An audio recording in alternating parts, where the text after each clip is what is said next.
Ooh, girl.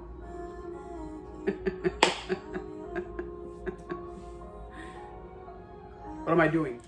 Hi guys, thanks for joining me again. If you're new to my channel, my name is Anne, and on my channel I review foreign international content. So welcome, welcome, welcome.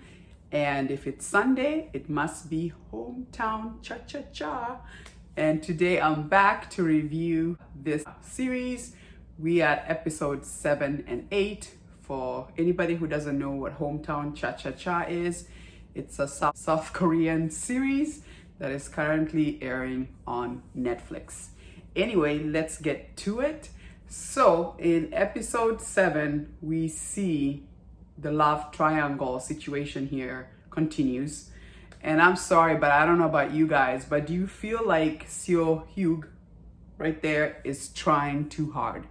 And I feel like he's trying to be like Do-shik. Like, you know, he can tell that Do-shik is loved in the village and everybody loves him. So now it's almost like he's trying to do all those things that he does, like, you know, help out with if somebody needs something lifting, or I think he fixed a TV.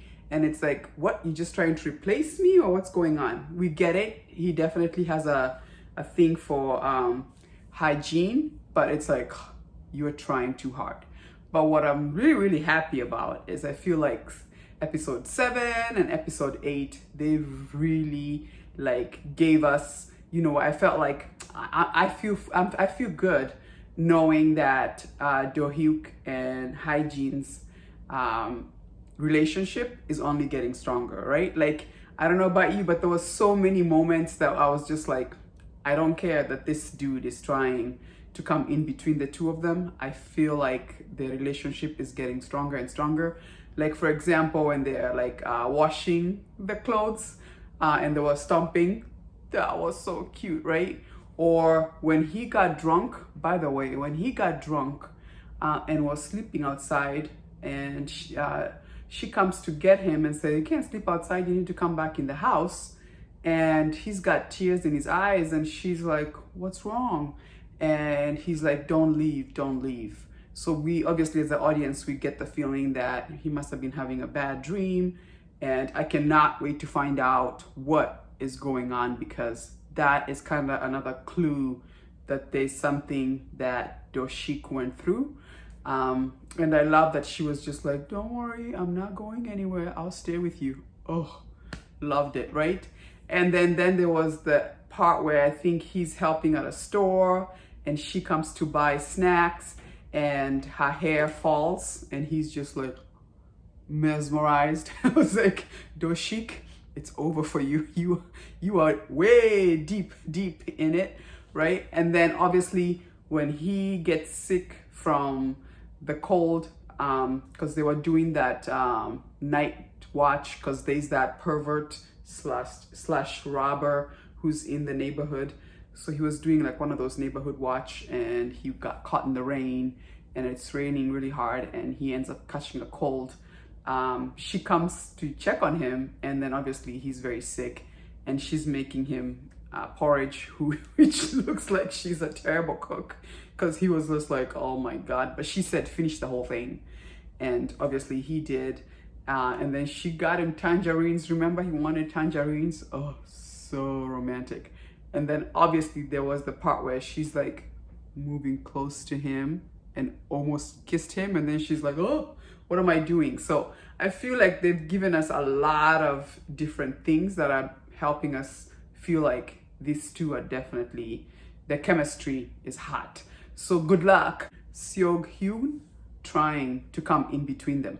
Now, the thing is, with episode 8, as it ends, they show us what's going to be happening in episode 9. And it seems like Hyejin's dad comes in town and clearly loves Seong-hyun.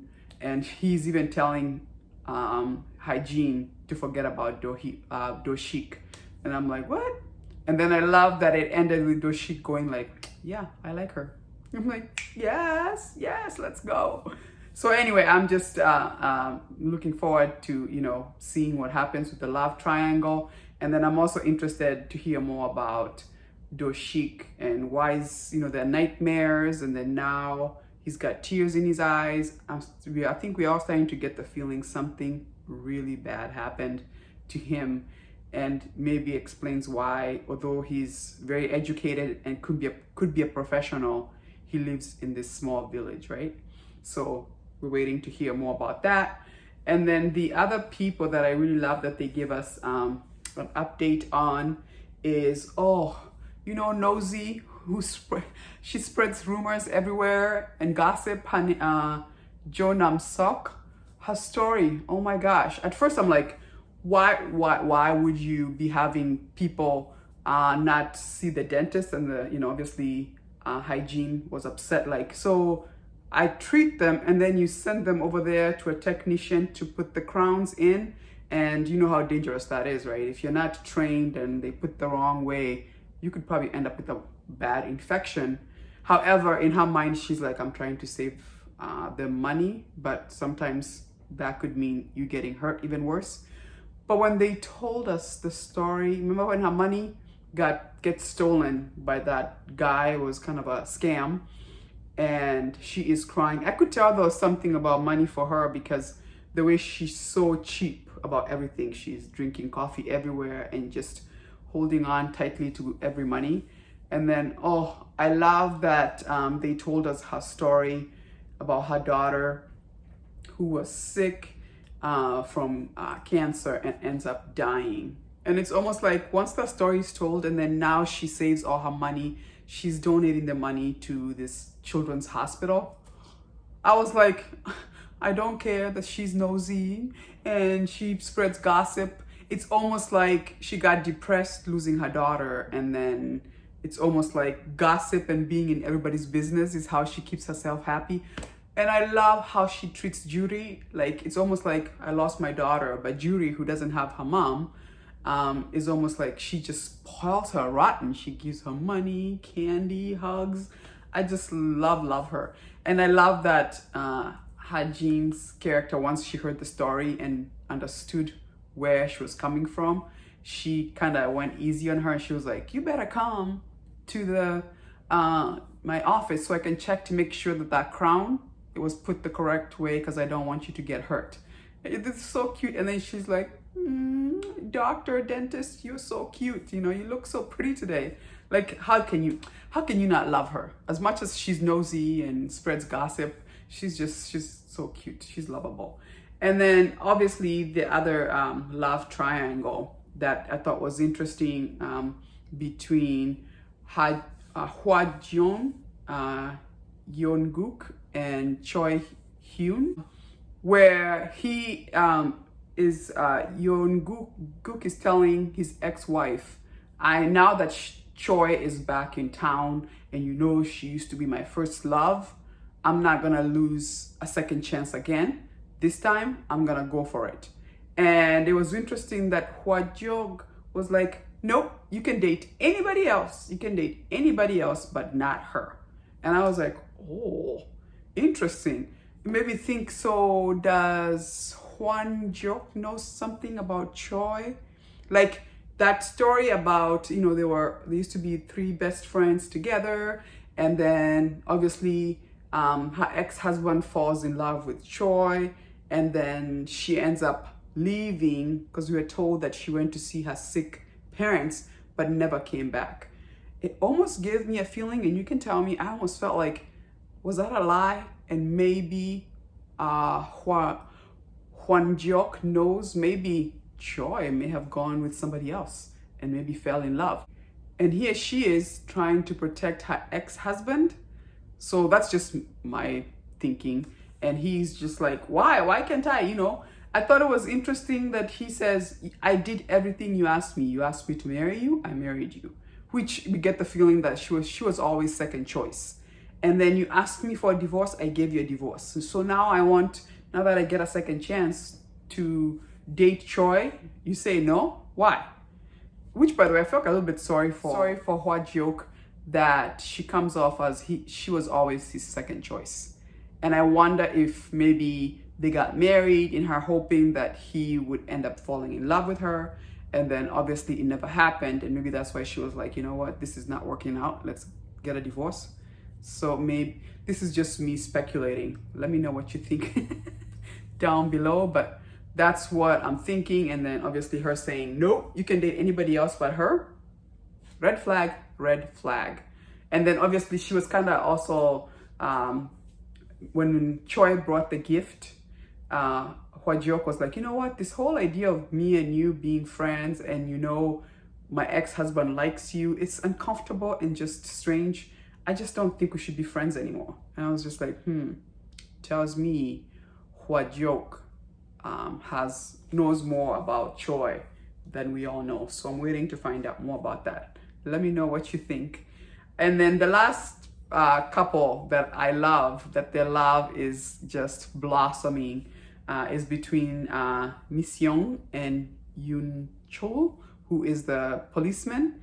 It's so funny, like romance through rotisserie chicken, right? Like I was like, how romantic. Like she buys him a lottery ticket to say, here's something for you. And then he pretends, oh, I won, so I bought you a chicken. And she's like, oh, it's so cute, so simple, but yet so cute. So I'm loving how their relationship is like progressing slowly by slowly. She's like breaking him down slowly by slowly. He's just like, oh, so she did something nice for me. She must like me. I'm gonna go get her chicken because I know she likes rotisserie chicken. So cute, so cute. I love them. Anyway, let me know what you think about episode 7 and 8 down below. I think it's getting fun, and I'm looking forward to episode 9 now that the dad is coming. And then, by the way, I was gonna ask too about his grandma. She made a phone call to granddaughter, who's I guess in the US. I did not know he had a sister. Did I miss that? He had a sister? So anyway, it's interesting where she's just like, no, I can't come visit. I'm going to California. And grandma's like, okay, do what you want. So I'm getting the feeling grandma raised them, but she took off and doesn't care about grandma anymore. I don't know, but thank you so much for joining me. Let me know what you thought about episode 7 and 8. And I'll see you again next Sunday, because if it's Sunday, it must be hometown cha-cha-cha. Thank you so much. Do give me a like if you like the video. Subscribe. It does support my channel. And I'll see you again when I'm reviewing the next episodes of Hometown Cha-Cha-Cha. Deuces.